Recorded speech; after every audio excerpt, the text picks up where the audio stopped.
Hi, this is Ray Porter, and you should be watching the Crew Reviews.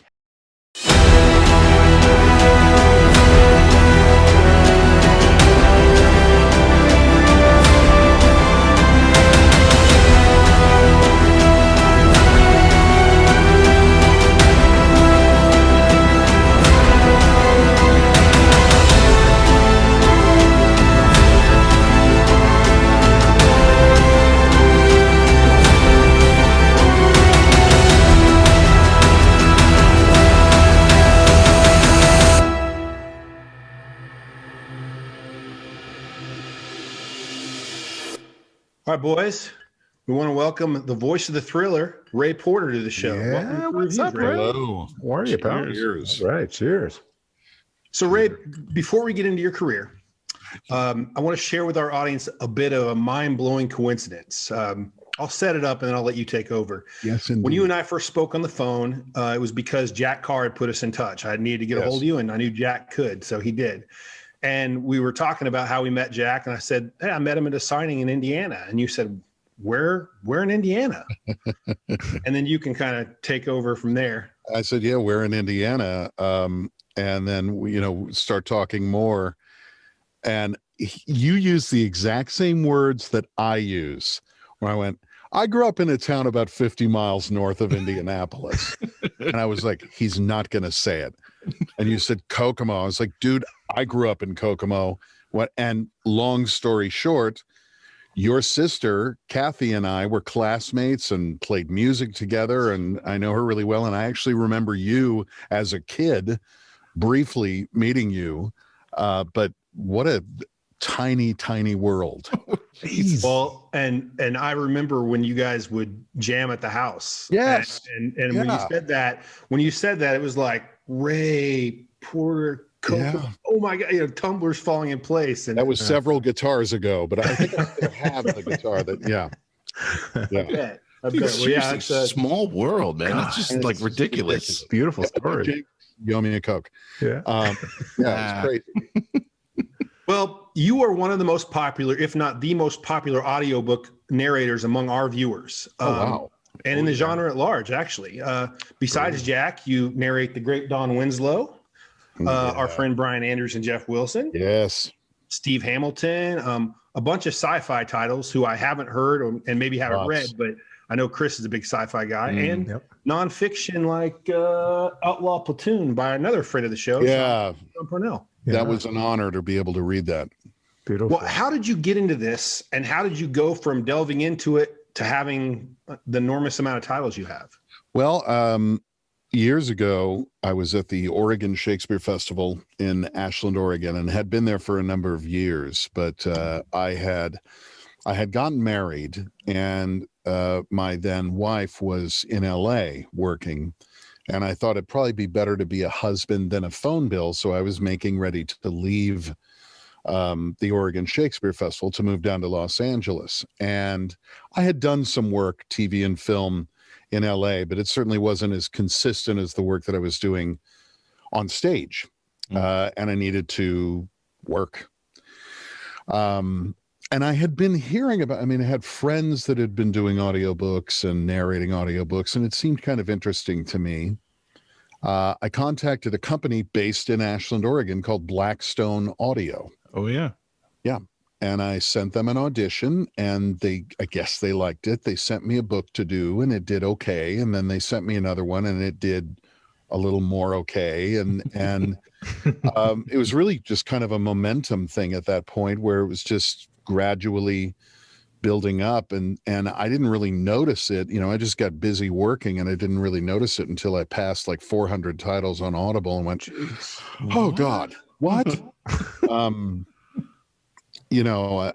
And interestingly, I've sort of found myself in a couple of different genres, as you said. Somebody asked me once to describe my career, and I was like, well, if it has physics and an F-bomb in it, that'll be me. If I'm describing just what a 5.56 round will do, that'd be me.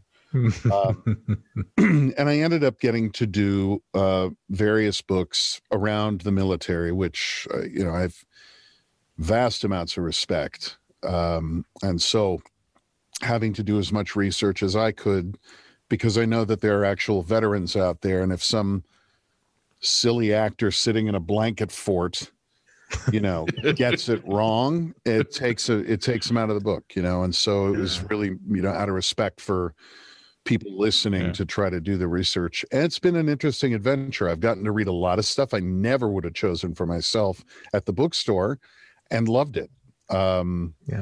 So yeah, it's been great. It's awesome. Nice. Blanket fort, by the way. Fort, yeah. I like the blanket fort thing. Yeah, it's a PVC frame with 3 or 4 layers of acoustic blankets on it. It works pretty good, except when the leaf blower guy comes. The squirrels hit the roof. Well, those unfamiliar with your process and the process at large for voice actors, they might assume the book narration simply entails you just coming up with a new voice, a vocal tone, and just reading lines. How in depth do you go inside of a novel in terms of the characters to bring them to life, and how far do you go to get to know them?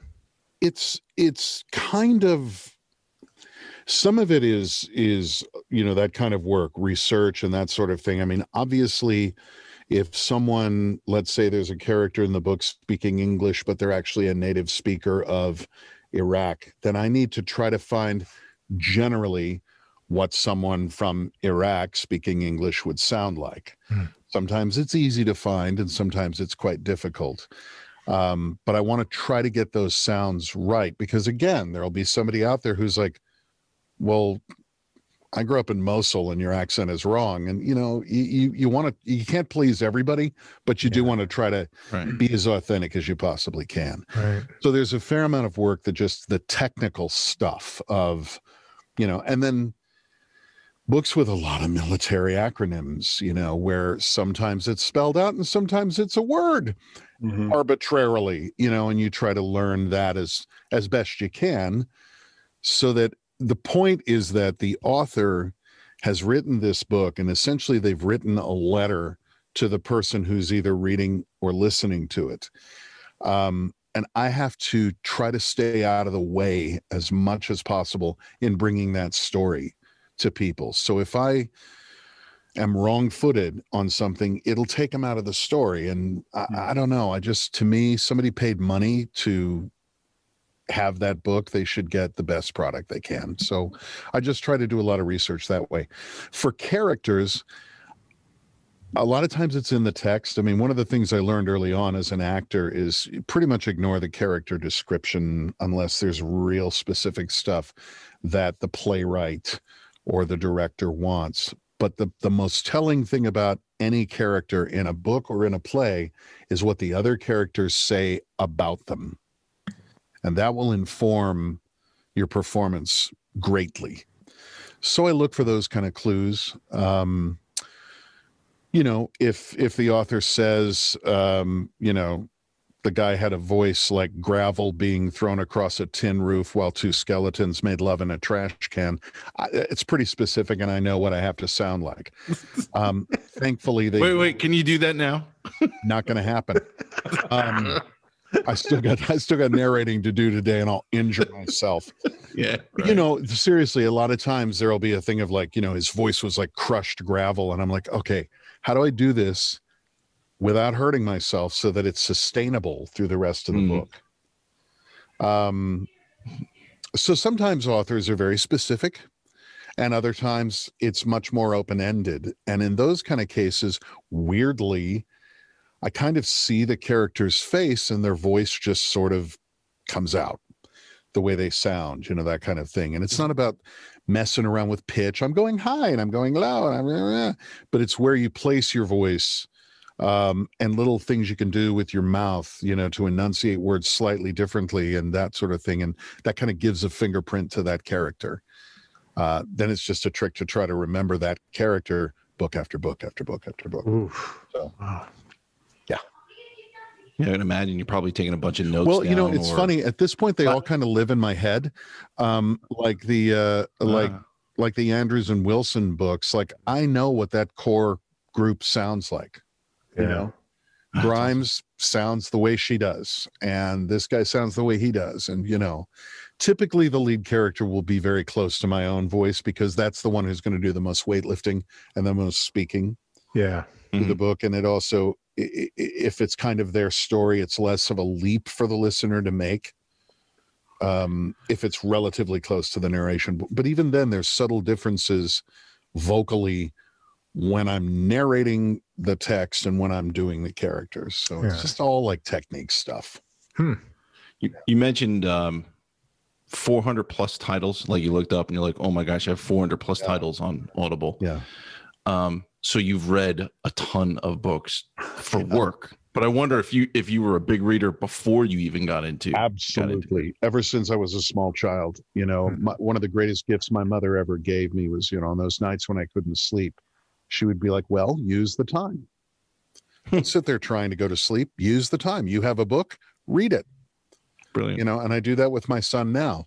And it got to the point that now it's very difficult for me to go to sleep of a night without having read something. Even if I've been sitting here slinging words on the mic all day long, I still, because it's a different part of your brain, you know? If I'm narrating the book and performing it, it's different than just sort of taking it in. You know what's funny? David Morrell, we had on not too long ago. He mentioned something about, you know, we speak words all day long. Yeah. And so like we empty ourselves of these words and you got to put words back in. And he goes, that's why you have to read. I think so. And I just also think, I mean, reading is to me, it is nutrition. It is as vital as getting enough water and enough greens in your diet. If you're not reading, and when I say reading, I also include listening to audiobooks. Right. Yeah, you need it. It's part of a balanced diet. Well, I'm curious. So you have some of those characters because you've read, you've narrated those books so often, like the Andrews and Wilsons, the Jack Carrs. But what about authors? You know, first time go. Do you read the book first or do you cold read it? I lightly will go through the book. I don't want to like hardcore read it before I narrate it, because I tried that one time and it's one of the, sorry, I sound very arrogant and I don't mean to. It's one of the few consistently badly reviewed books that I did. Really? And most of it was because it sounded so dry and so sort of secondhand, because I had really read it. Now, some narrators, that's how they work and that's how they deliver a really good product. For me personally, that didn't work. There have been some books that I've just straight read cold, because if I'm affected by the text, hopefully you will be, if that makes sense. Right. Yeah, totally. It's an immediacy to it. That's how I work. I'm not saying one is better than the other. We all have different ways of making, reaching the goal. But I will kind of look through just so there's no slip ups. You know what I mean? Sure. Mm-hmm. To where, like, let's say there's a character and you've decided on a voice and you do the voice, and it's a big burly guy from the South or something like that. And you get about 130 pages in and the author finally describes the character as being, 4 feet tall, Canadian woman from Uganda. And you're like, delete, start over. Yeah. So, note to authors, let us know who were please early, please. Don't wait 60, give 70 us pages. Yeah. Give us the character descriptions that we can ignore, but at least I'm going to remove the veil. And you're always like, oh, kill me. So yeah, I will kind of go lightly through and just kind of see what sort of the demands are too, of like, what are the parameters of the book? Now, in a case like authors that I'm familiar with, I kind of know, because I know the characters and I know sort of what happens in previous books. That's a great clue into what might occur. Do you know? Yeah, Sure. right. I mean, I don't see I don't see, you know, the tier 1 team suddenly deciding to forego military action in favor of puppets. I mean, obviously, if Andrews and Wilson want to write that, okay, but typically, you know what these guys are going to do, you know, and so you're ready for it, and then you're able to take in new information and new twists and new things like that, and it's very fresh. Yeah, just Sons of Guns are always writing, so it might be in the next. There might be the next book deal. I'm afraid I may have just given them an idea. You're gonna have to read it, please. This series with our 6th publisher. Yeah, exactly. Hi, welcome to the tier 1 puppet theater. There it is, folks. It's That's bloody. the voice. Oh no, it's an insurgent and some terry cloth thing. Oh God, no, please. It's like, howdy doody. Dog puppets. Yeah, exactly. It's just like, oh God. Ray, you just briefly touched on it. You spoke of part of the necessary to-dos for reading, you know, modern fiction is the female character. And as a man with a robust voice, what do you do in order to prepare yourself for the female cast within those stories? Well, a lot of estrogen injections, and you know, and I Skin looks good. Listen to it. Thank you. Yeah, no. It's a major bugaboo for any narrator. Female narrators get stick all the time, you know, for their male voices, and there are some, you know, listeners who just don't want to make the leap. I understand. That's okay. I mean, Joe Rogan, talking to Jack, you know, mentioned it, that it was a little weird hearing me do women's voices, and I get it. I feel weird too. You know, not going to go into detail, but imagine a real vocal sex scene between, you know, and you're by yourself. And they call it work and pay. Kids, the door's locked. Don't come in. Daddy's reading the scene. It's like, you know, God. And what does your father do? So what I found is, rather than doing this sort of easy textbook, I'm going to raise my voice, you know, kind of thing, which never works, because then it just sounds like me speaking high. Yeah. There are women who have lower voices than I do. Do you know, there are women whose voices are all over the range, and within that range, there are women whose voices are in their chests. There's women whose voices are in their throats. There's women whose voices are in what we call the mask, you know, in their face. It's about placement. Again, doing that sort of thing of like, you know, we all speak sort of roughly with this. We don't really have a discernible dialect, and yet within that, the 4 of us, if we were given one word, there are minuscule ways in which we would pronounce it differently, and it's because of the musculature we employ to say the word. Well, I'm from Jersey, and it would come out bad. Jersey. Yeah, probably best to leave it at that. But you know, so it's a question of like, where is she from? How does she speak? What is, you know, what sort of things about this character informs, you know, is she world weary? Does she still believe? Is she, you know what I mean? There's all this stuff comes into play. Then you're not so tripped up. Then you don't feel so weird doing the voices. And I try to do my best, because I don't want to ask that much of the audience, you know? Yeah. So yeah, it's tough though. It's a constant challenge. I'm constantly going back and reevaluating, you know, how's this working? How's this? Is it okay? Yeah. And again, you're not going to please everybody. I mean, I've read reviews, you know, but I've read reviews where people have been like, I just can't, I hate the way he does women's voices. And it's like, okay, there are other narrators who are amazing at it. And I'm doing my best. Yeah. You know, well, I mean, I'm not reading or listening to a Jack Carr book to worry so much about the tonal voice of the woman in it. I mean, that's the other point.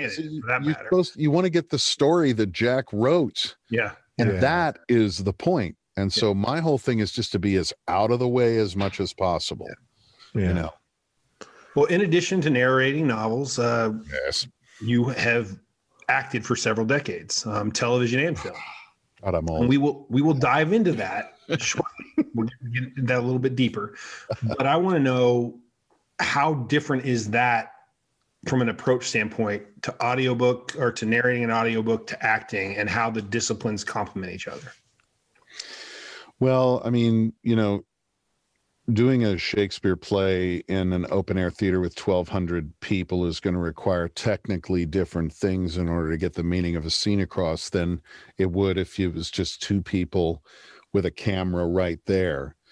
I have to employ a lot of different sort of physical things so that the guy in row Z gets his dollar worth as much as the person in the first few rows. And so you have to employ different kind of techniques to sort of communicate that. Obviously on camera, the camera and the editing and all of that does so much of the job for you. You almost don't have to do anything. And in fact, I've done some TV shows where they literally are just like, don't act, just don't act.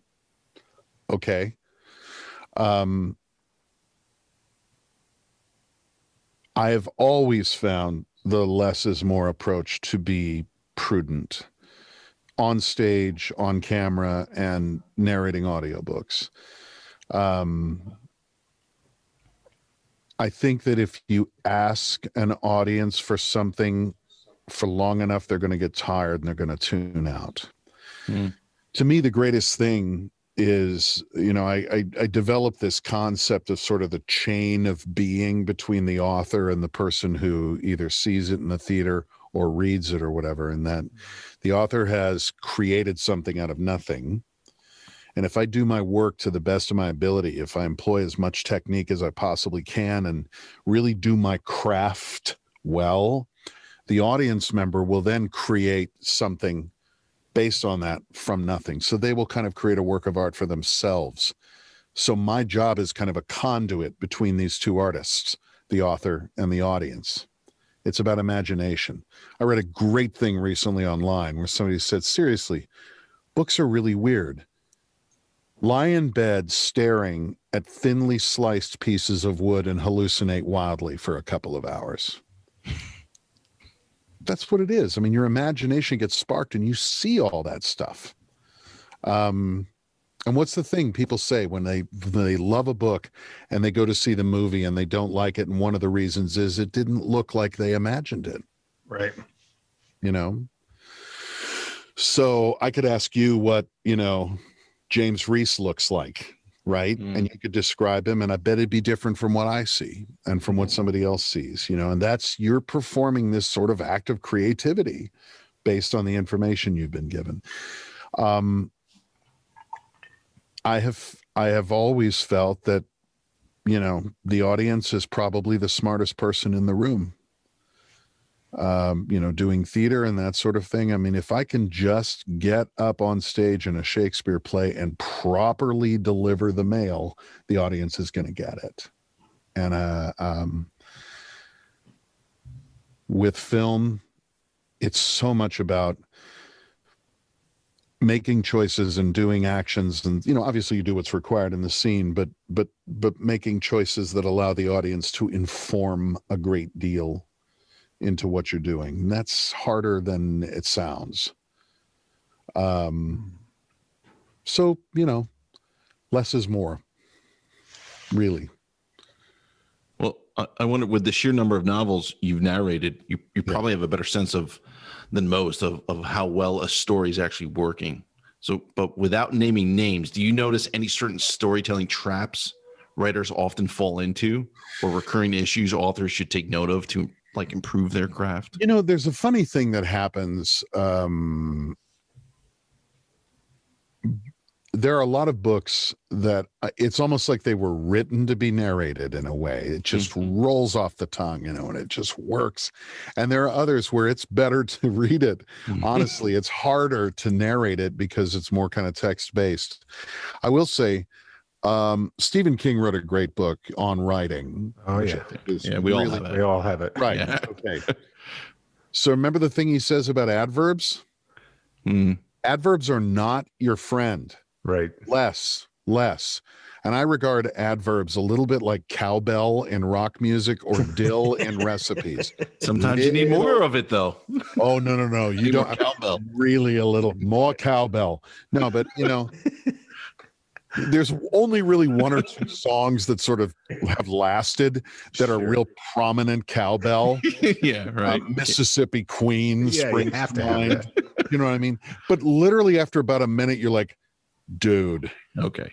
Dang, and it's a little bit like dill in cooking. Yeah, a little bit of dill, great flavor. Too much dill, everything tastes like a pickle. So I regard adverbs like that. For a narrator, it's really troublesome when after almost every line, there's an adverb applied to how they said it. Interesting. What are you doing? She said slowly. I don't know, he said hurriedly. Why are you going over there? She said quizzically. I'm going to say another adverb, he said redundantly. It makes you crazy. And it stops the action. When I'm trying to narrate it and bring it to the audience, it stops the action dead. Never mind the fact that it's like, I'm bound by whatever adverb you chose in my delivery of the line that precedes it. Less adverbs. Yeah. Some, but less. I wonder if you ever get the urge to like, just, you know what? I'm not going to say that. It's written there, but I don't want to say it. That's the problem. Right? Is like, I don't get to edit, I have called people, and said, hey, nobody used a Glock 19 in 1963, right? Ooh, yeah. Oh, what do you want to change it to? Wow. Filling in the gaps, or I'll skip over typos because we do get copy, to read that has typos in it. And in cases where it's really confusing, call the publisher or contact the author and just say, did you mean this or did you mean this? As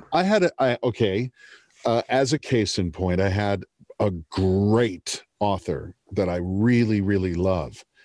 A guy not familiar with auto racing.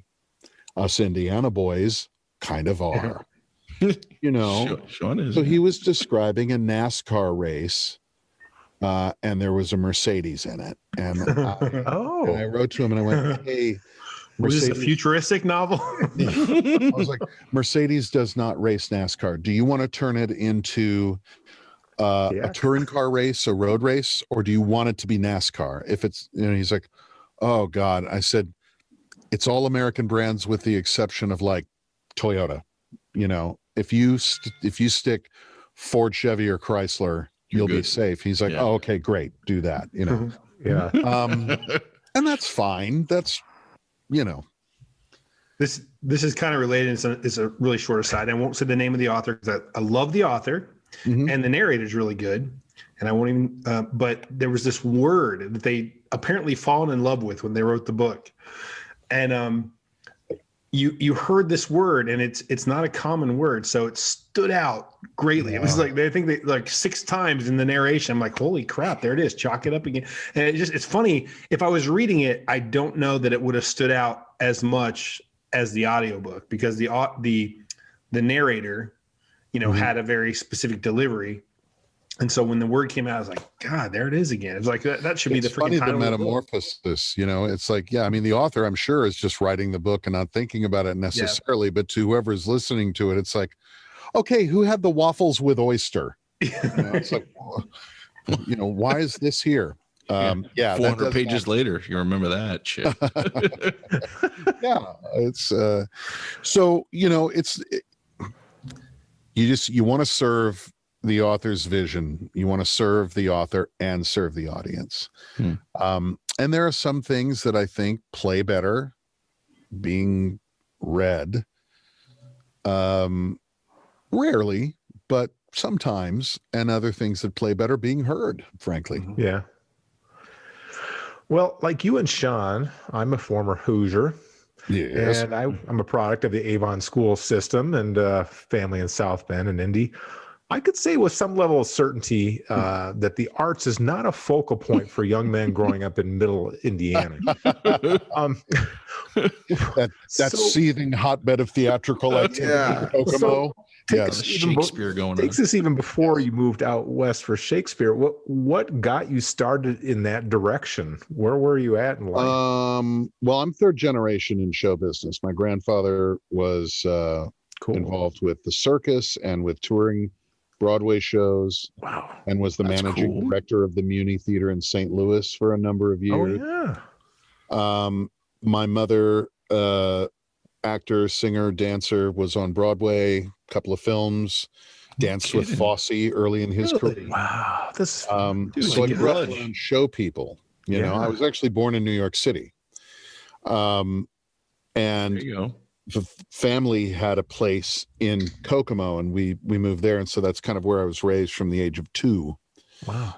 So I was always aware, and there is actually a thriving civic theater in Kokomo. Oh, yeah. Yeah. Great. And so my earliest memories are theater people sitting around a table, you know, laughing and smiling and talking about that stuff. And it was never anything I was going to do. I was going to, you know, I'm going to go to Butler and be a journalist. Yeah. That was the plan. Sounds fun. Work at the automotive plant. I'm going to Delco. Well, you know what? Honestly, when I look at my checkbook, I'd rather I wouldn't. Union guys, they make a ton of money. Oh my God. Yeah. No, you know, that's the thing. It's like culturally, just as a brief sidebar, culturally, we need to recognize there's a lot of people out there with doctorates in philosophy who are working at Applebee's. And there's a lot of people out there who are plumbers who have a second home. Yeah. Never underestimate my next door neighbor. absolute value of a trade. Absolutely. Oh, yeah. Absolutely. Yeah, my father always said, my father was a tradesman. He was a welder. He said, if you don't go to college, you're following me. Yeah. It was your choice. And you're getting a trade. Both are noble endeavors, Right. Because, you know, honestly, if my roof's coming in during a rainstorm, I really don't want to hear about Kierkegaard.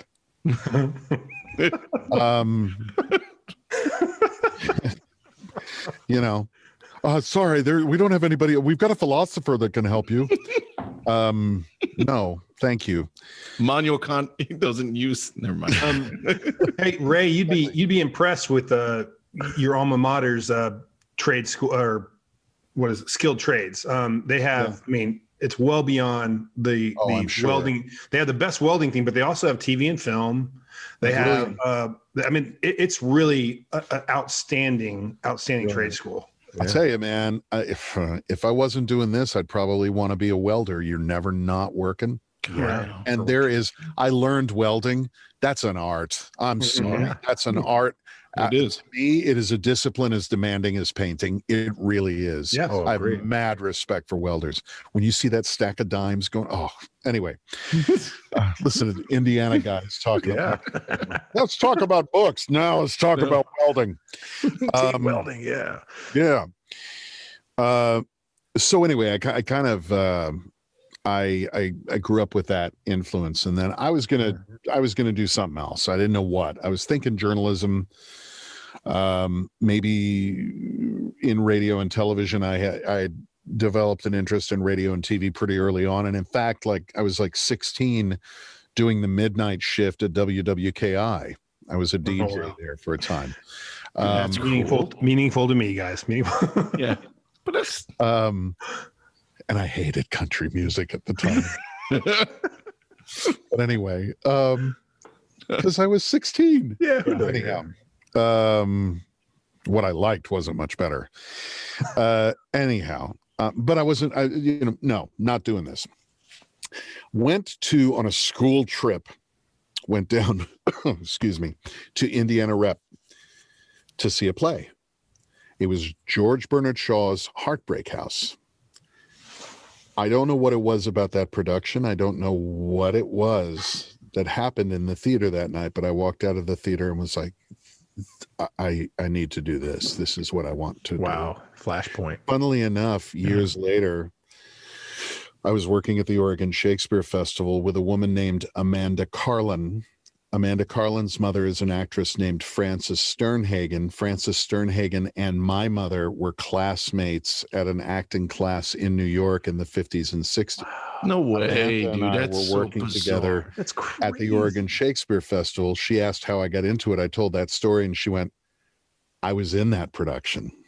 Oh my God. Yeah. So, it's Yeah. The Matrix, man. But, in the theater, there's a joke. I mean, I've said for years, there's only 11 actors. Because what happens when you get theater actors, because they tend to go all over the country, it's like, oh, where did you work last? Utah Shakes. Oh, do you know? Blah, blah, blah. Yeah, I know. How are they? Oh, they're great. Everybody knows everybody. It's weird. So funny.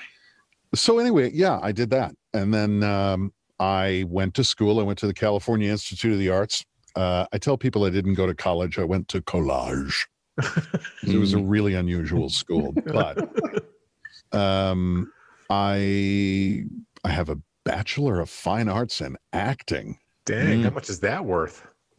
Not as much as a welder. Yeah, but doing what you love is whatever that is the key, man. Precisely. Right. Yeah. And there's obviously, I mean, being an actor is not something I'd really recommend unless you really feel you have to do it, because it's like being a writer, man. Tail broken. It really is. Yeah, it's exactly like being a writer.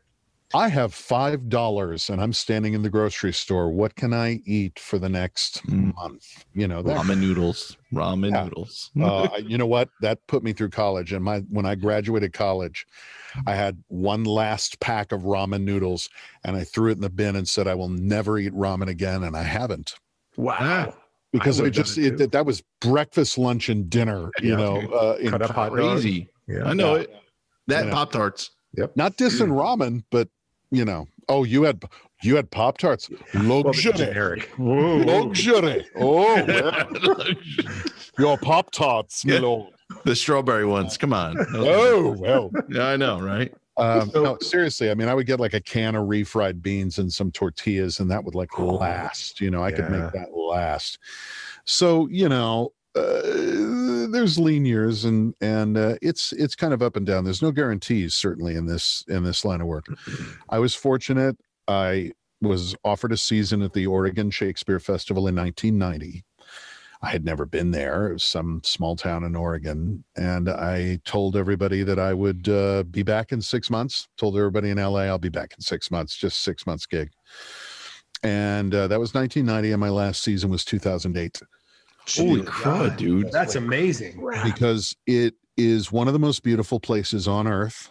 Wow.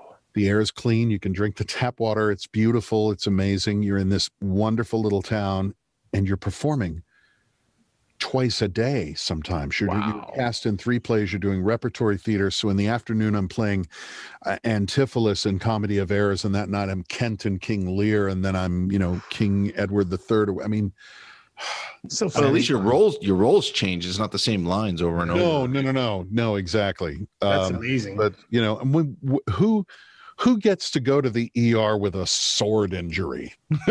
What? All right, tell that one. I had to many times. What? Where?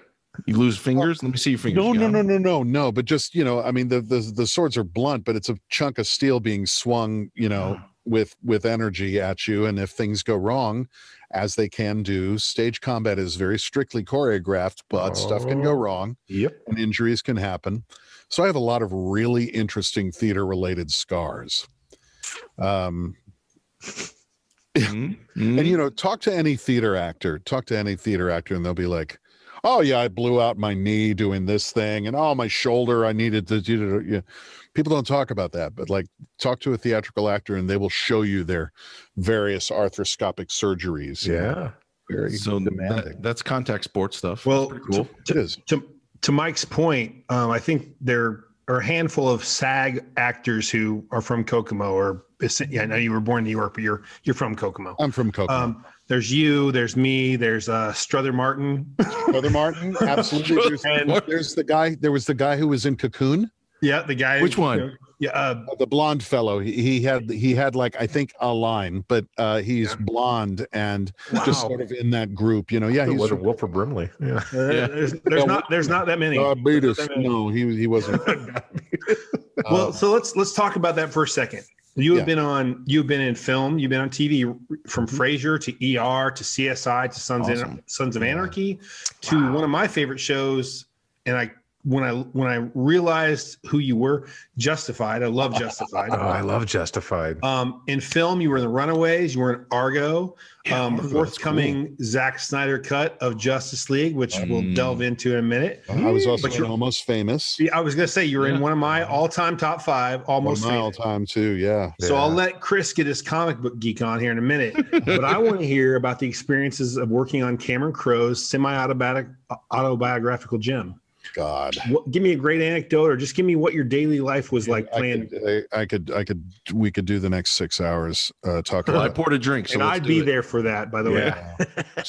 Okay, when you watch that movie and there's this certain feeling you get when you see all the band together and they're hanging out backstage or at a party or whatever. And there's that one scene when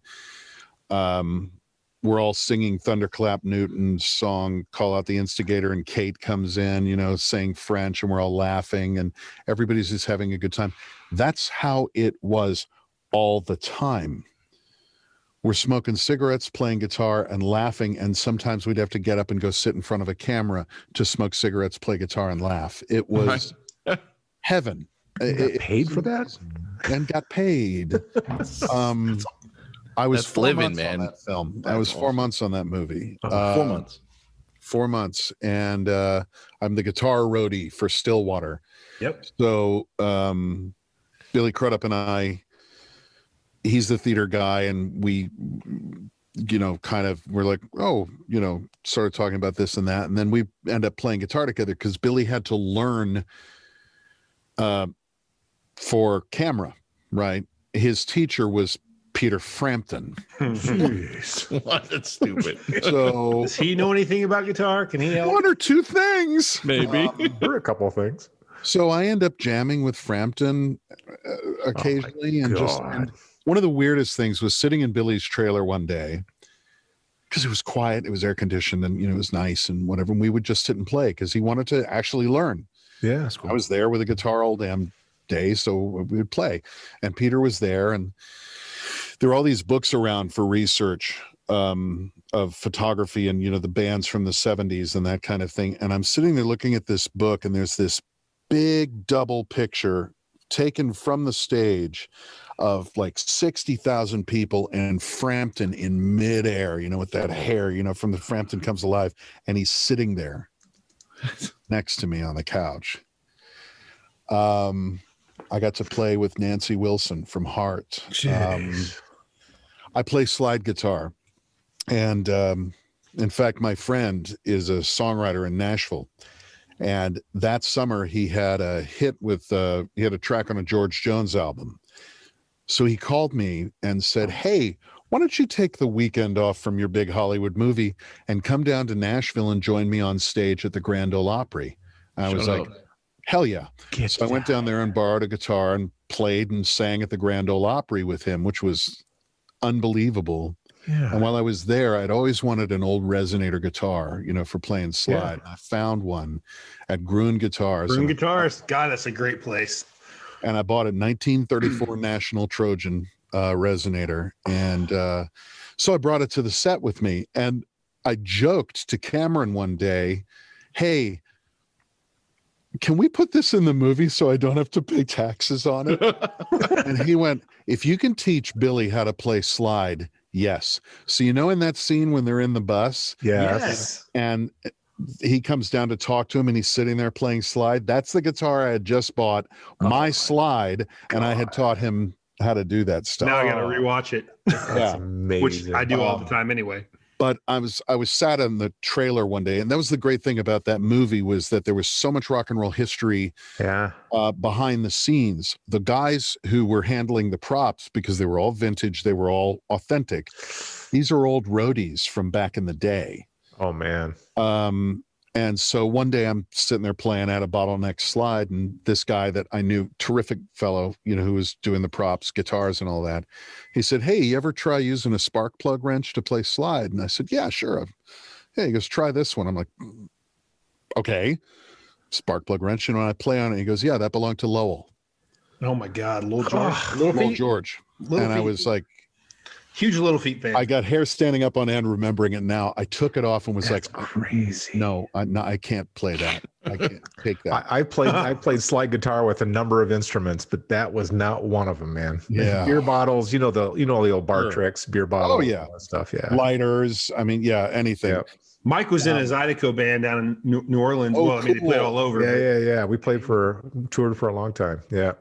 That's excellent. Man. There was one night we were filming at the LA Coliseum, and I saw, the photographer that was the still photographer on the movie was the photographer that went on the road with Cameron back in the 70s when he was touring with the Allman Brothers and Led Zeppelin. That's awesome. He was, I didn't know that. What a Seen dream. So many cool things. Yeah, great Jesus. guy. And he was always very reserved and very quiet, But I see him and Kate standing next to this very tall blonde woman, red-haired blonde woman in a kind of a pantsuit, and they're like really animated. So I walk over, and Kate, they're in mid-conversation laughing, and Kate touches this woman and said, oh, you got to meet Ray. And this woman turns around and fixes me with these blue eyes that I've never had an experience like it, but like she looked at me and everything was okay. And she smiled and she went, "Hi, I'm Penny." Oh, man. And I started to cry. Oh my gosh. So every day was filled with some kind of like magic like that. It was an absolutely incredible experience. I love that film with all my soul. I really do. It's worth it. It's worth the love. Yeah. Dude, how amazing it is that. And then what you got coming up, dude, which is pretty cool. So let's just for a second, if we like pan over to that side of my bookcase, I have like all my geek shit is over there. Sweet. This is my serious stuff. This is my geek stuff over there. Right. You gotta. So let's hear about it, man. Justice League. What you can talk about, because I know. Oh my gosh, look at that. Can you imagine? They push Ray's face so on you play that guy. So he's one of the most iconic characters in the DC comics. I will be the first live action Darkseid. Yeah. Oh, man. So in Zack Snyder's Justice League, which is incredible. Yeah, that's an understatement. And a real honor. And a lot of it has to do, for me, a lot of the feeling about it has to do with how much I love and respect Zack and Debbie Snyder as people, never mind as artists, as people. And I'd walk through fire to work with either of them under any circumstances. That's great. So to be able to be this character in this movie that means so much to so many people. And I've had a real education because I didn't grow up really into comic books. I always respected them. And I had a lot of friends who were really into them. Right. But it was never really my thing necessarily. And so suddenly there are these people who know a hell of a lot more than I ever will. Yeah, dude. Oh, yeah. It's a Bible. It's a Bible. It really is. Well, honestly, they're scholars of it, like Shakespearean scholars are scholars of that author. And it means the same, and in my opinion, is as valid. And it's their passion, and it's such an honor to just participate in that. So I'm really active on Twitter. I like answer stuff and all of that. And I'm sure when that came out, man, that you were the guy, you were it. I'm sure everyone was like, Wikipedia, who is Ray Porter? And that was and there was some of that was said angrily. I did the movie, and then obviously the thing that happened with Zack, with his family and everything, changed the circumstance. And then sometime after that, he left the production, and I don't know all the ins and outs. That's above my pay grade. Sure. They brought in Joss Whedon to ostensibly finish the film. Right. Yeah. Which he kind of didn't do that. He sort of changed a lot. One of the changes he made was that Darkseid was no longer in the film. So I'm like, roller coaster, and then rumors started to circulate because a lot of people left the theater after having seen the original theatrical release not happy and unsatisfied, and this sort of release the Snyder Cut movement started. I didn't know anything about it at the time, but rumors start circulating. You know, people said Darkseid was originally supposed to be in the movie, and I'm watching podcasts and interviews where people are speculating, who is it? Who do you think it is? Maybe it's this person, or maybe it's, you know, these big A-list actors, and I'm, you know, in my apartment going, oh, I didn't say anything. No, that's crazy. How frustrating is that? Oh my gosh. Well, it was a time of frustration for a lot of reasons, but so I went to bed one night and I had 350 Twitter followers, you know, people who liked audiobooks, and you know, that was lovely, whatever. Sure. And I signed on to Twitter the next morning and I had like 2,700 and all of these messages from these people going, we hear you played Darkseid. And I immediately went into panic mode, and I called Warner Brothers and I called DC Comics and was like, I never said anything. And they were like, no, it's fine. We know. Totally cool. You know, because I don't have sued into oblivion. Oh man, never work again, you know, kind of thing. Yeah, exactly. Yeah, I mean, and I don't have that kind of clout in Hollywood.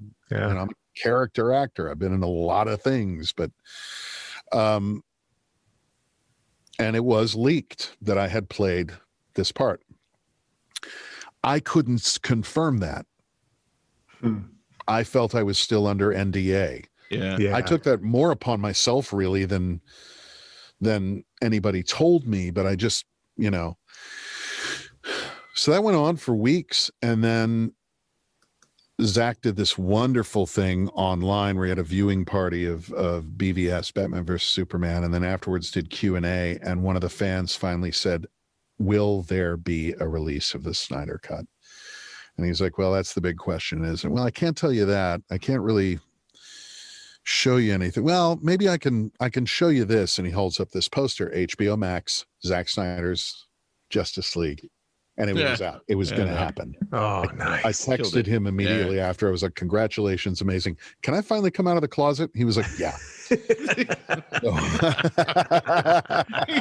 can't. Nobody puts Darkseid in the corner. Yeah, that's right. Exactly.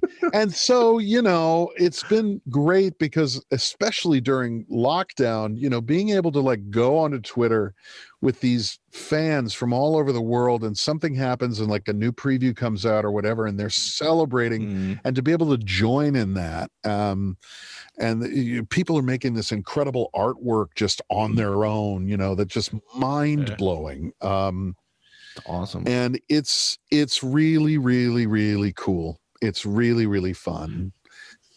So I don't know if you could talk about it, but I'm curious, like, how does the casting come about for Darkseid? Do you have story. To? So tell it. Filming took place in England. My then partner, my then spouse, was the assistant costume designer on the film. Wow, that's awesome. So I went over too, because I could pack up all of this stuff in a big Pelican case and just go. And because we had a child and she was working crazy hours, I was working from home, I could be kind of more hands-on with the kid. Got to know various people on the crew, you know, and this one person was an avid audiobook listener. And so we talked about audiobooks. I didn't think anything of it. And then a couple of weeks later, I get word, you know, Zach heard that you narrate audiobooks. He really doesn't like reading the scripts. He likes to hear them. Would you come in and just read the scripts? Dude. You know, maybe with some other actors and that kind of thing so he can hear it. I'm like, yeah, of course. I mean, I had gotten to know Zach a little bit at that time, and I really, really like him and I admire him. And it was like, of course. So I did that, you know, a few times. And the next thing I know, he wants me to play Darkseid. Unbelievable. So were you reading Darkseid's lines? I was in that reading. Yeah, I was. That's freaking amazing. Oh my God. And what I heard was that, you know, Warner Brothers was like, no, you need, you know, this A-list. And Zach was like, nope, this guy. Dude, that's awesome. But you know, he does that. He sees something. I mean, Gal Gadot, who before he saw her as Wonder Woman. I mean, she'd done some great stuff, but he saw something. Yeah. Kind of made her. I saw something too. She's shockingly, amazingly beautiful. And I can imagine. She's really, really tall and just Enough said. Oh my goodness. Wonder Woman. Yeah. So there I am, cut to, a few months later, I'm wearing a Lycra suit with Kieran Hines on a set and saying, look at us, we look like the accounting department for ninjas.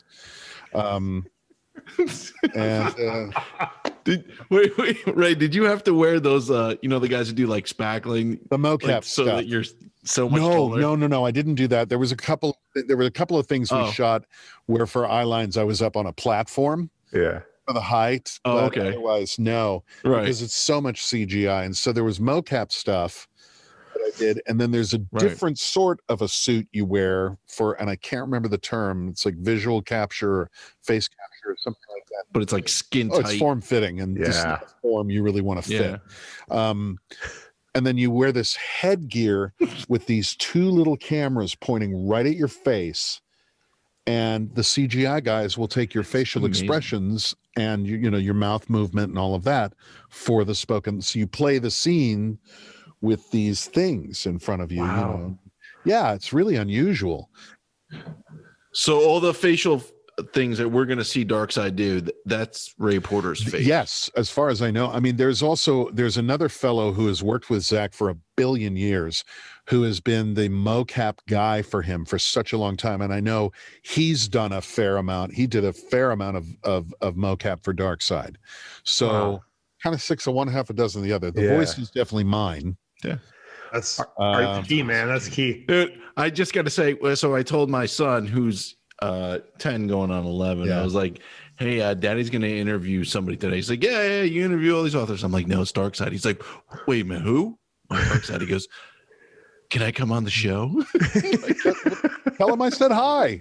Maybe I will. And my kids are 20. My boys are 21 and 20, and they had the exact same reaction. Yeah, that's what I love about it. Is there's like grown adults who are like, dude, and it took me a moment, because for me it meant something different. I mean, I'm an actor, and I was in the movie, and then I'm not in the movie, and and then suddenly to get this, I didn't know, I didn't know what their reaction would be when this person they've never heard of is playing this role that's important to them. And really, with one or two exceptions, I read some stuff on Reddit that made me want to just go live in a cave, but there's always something on Reddit. There's always something on Reddit that makes you want to be a hermit. Wall Street. Yeah, don't worry about that. But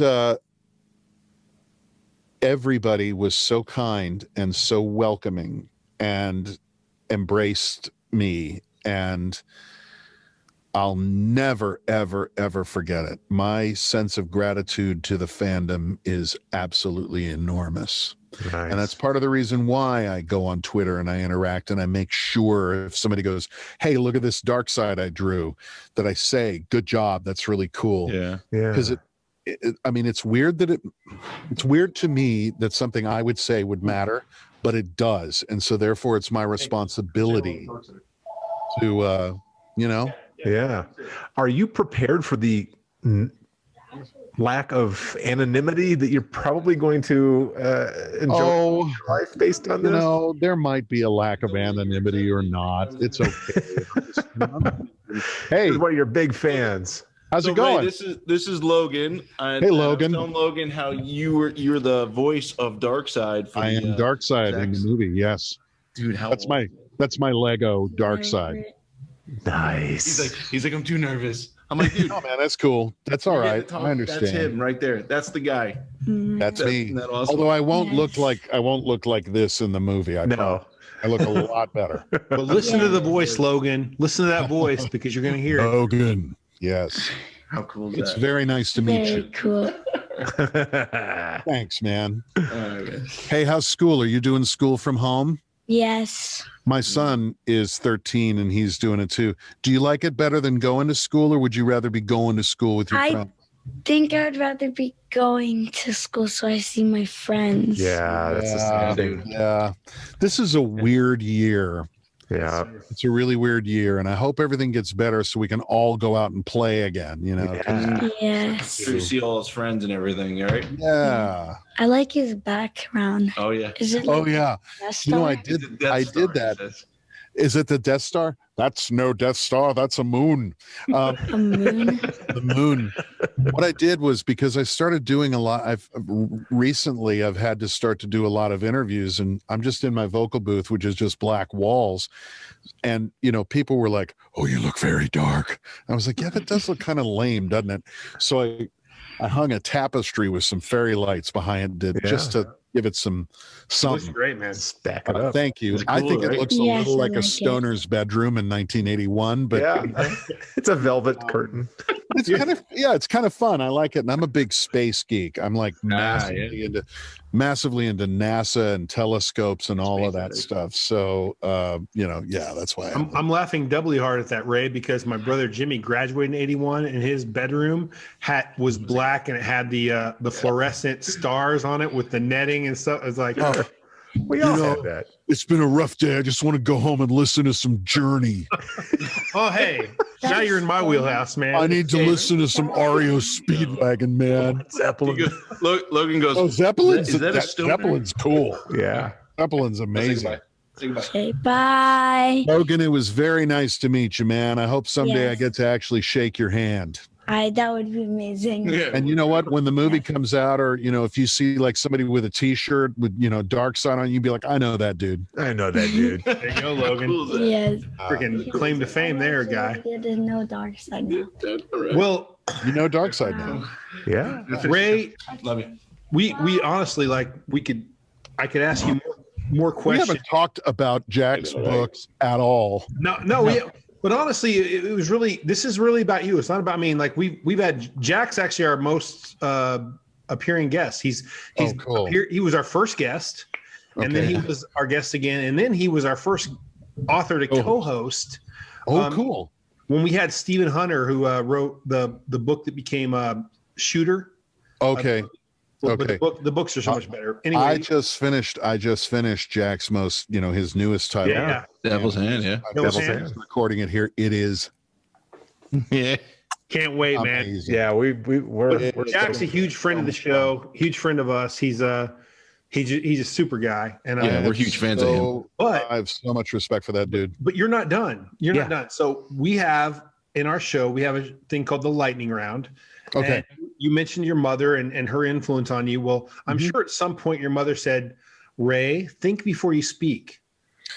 This is the portion of the show where you ignore your mother's advice Okay. and you speak before you think. It's I will basically try to avoid profanity. no. Oh, no. Actually, go ahead. My son's gone. We're good. It was very nice to meet him. What a nice fellow. Dude, I'm sorry, but when he walked out of camera, he turned back. He's like, "That was awesome." I'm so glad. Darkseid. So I'm we will. so we- glad. That's awesome. We will each ask you 3 questions, and Okay. some of them will be softball, some of them will be, whatever. My first one is, and this is a pretty easy one. Okay. I think I know the answer to this, but if you were in Kokomo, Indiana, and you had to find the best garage to rehearse music and jam, where would it be? See, my knowledge of Kokomo stops in 1984. No. Think about who you used to play guitar for. Your garage. Kathy's garage. had to lead them down there. Yes. Yes. Okay. This one might be a little tougher because you've done 400 freaking books. Yeah. What is the most shockingly violent act you recall narrating? Or Yeah, Don Winslow, Power of the Dog. Oh, Don Winslow, Power of the Dog, Yeah. the bridge scene. The engineer and I both needed to step away from the mic, and we needed about a half an hour just to chill. understood. So disturbing and so awful. That will always stand out as we finished that and we're like, I'm not okay. Let's go outside. And we did.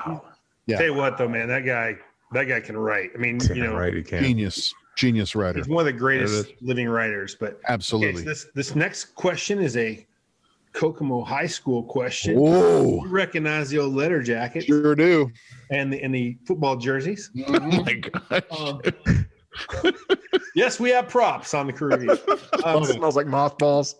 No, that's my son's letter jacket. I was going to say, it doesn't Mine fit is Sean anymore. and probably has holes. I was never cool enough to letter in anything. I didn't play sports. Yeah, I only played football. So I always envied the big K on there. It was so cool. Anyway, yes. That's right. So when you went to Kokomo High School, Yeah. this is testing the memory banks here. Yeah. What was your go-to lunch spot? Typically it was just, because I was at the old building. So, Okay, yeah. it was the just the cafeteria. Typically I would just have my lunch at the cafeteria, and then I'd go sit outside in that sort of commons area until it was time to go to the next class. Okay. All right. My turn here. Yes. It's Michael's turn. Number one, how many times have you been asked to do a voicemail for someone in Darkseid's voice? I have been asked to demonstrate the Darkseid voice a lot, and I won't do it because you should hear it. I mean, afterwards, hell's a poppin'. I'll charge a lot of money, but until that movie's out, you ain't gonna hear what I did. I will tell That you nickel. I'm proud of the fact that there's not a hell of a lot of effects on my voice. Nice. Doesn't need to be. All right. Well, number two, have you ever been tempted to slip in an Easter egg not on the pages when creating an audiobook? I've tempted, yeah, but I don't dare. Oh, I wanted to hear just one. Okay, guys. Tempted, yes. Yeah. I will tell you briefly, and I won't take it too long because this is the lightning round, but I read a lot of Jonathan Mayberry's books. Okay. Yeah. Jonathan is a friend, a good friend, and it started years ago, I think the second or third book, where there was this really unusual name or a really weird language, and I made a joke like, you tried to throw me a curveball, didn't you? But I could pronounce it. And he's like, okay. So literally every book, there will be something in there that he tries to trip me up on. Oh. One of them being, he wrote a character. It was a Western/zombie thing, Old West. And there was a character who had been educated in London and spoke with a bit of a British accent, but was actually Lakota. And there was a couple of lines of Lakota in it. Jerk. And I know how to speak a little bit of Lakota. So Nice. James Cromwell would love you.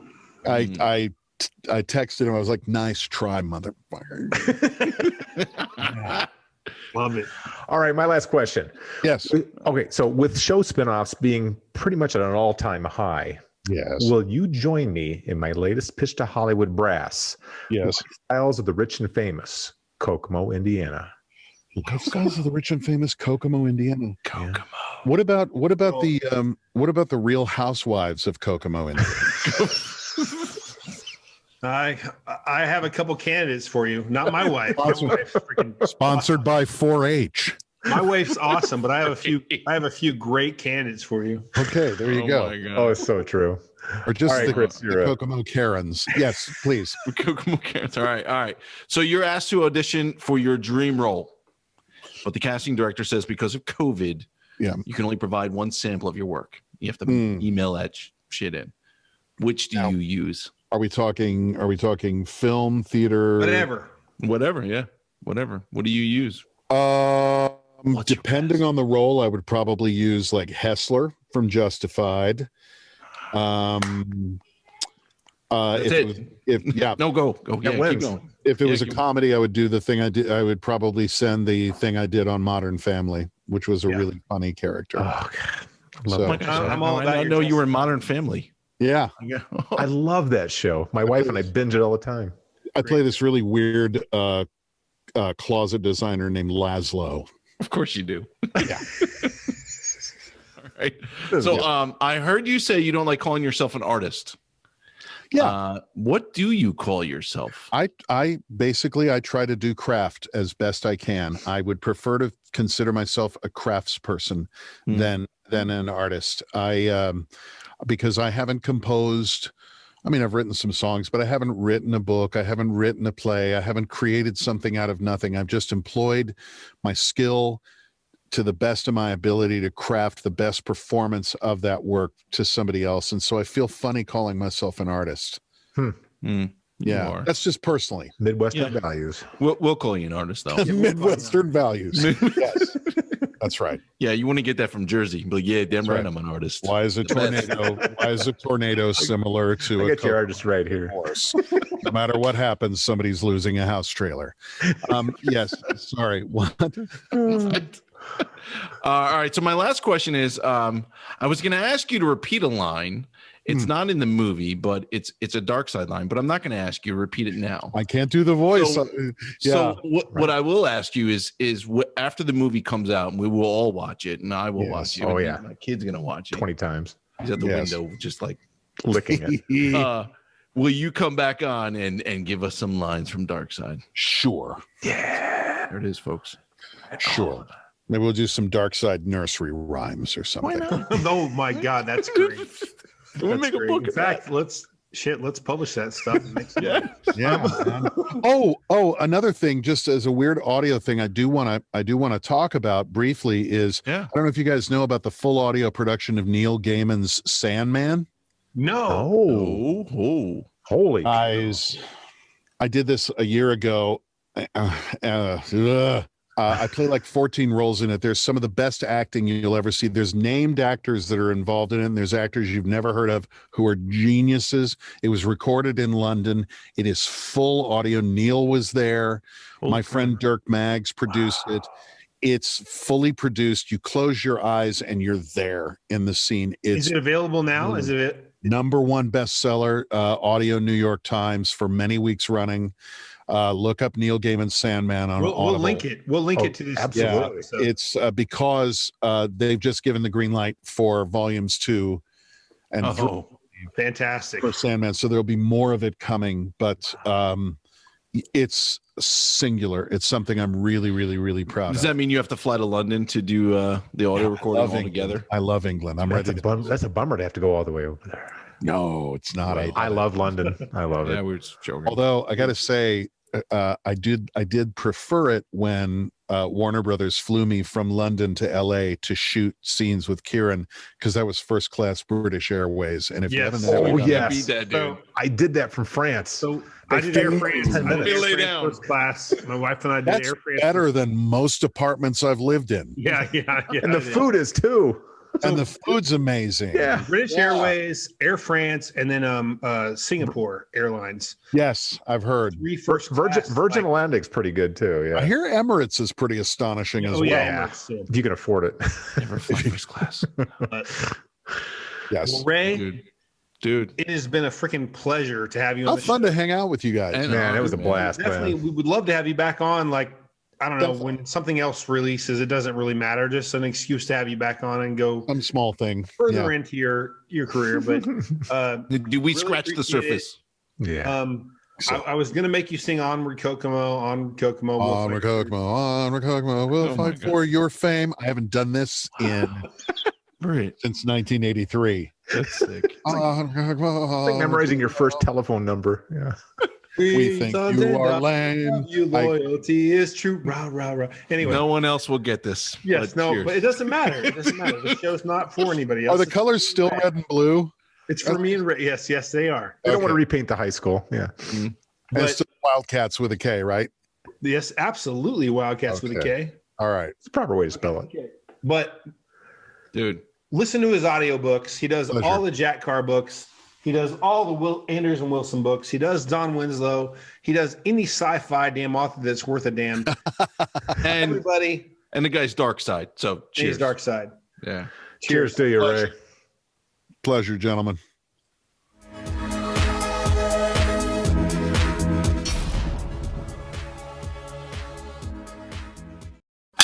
Back in time. Kerr reviews or crew? Yes. Crew Kerr. reviews. Kerr, like the canning company. Yeah, exactly. Okay. Oh, no. Yeah. It's better than the ball reviews. No, that would actually be okay. That'd be fun. He hasn't seen our show. Remember what I said about dangerous waters? I'm not going there. Hi, this is Ray Porter, and you should be watching the Kerr Reviews. Okay, now let's do it one more time. And crew, like CREW. Crew, I asked. I said it. No, we thought you were busting our balls. No. We thought you were busting our The balls. I swear to Crew God. Reviews. Jesus. All right. Damn it, man! Don't do that. I thought you were busting our balls. I really No, dear God. didn't. Let me think of something funny to say.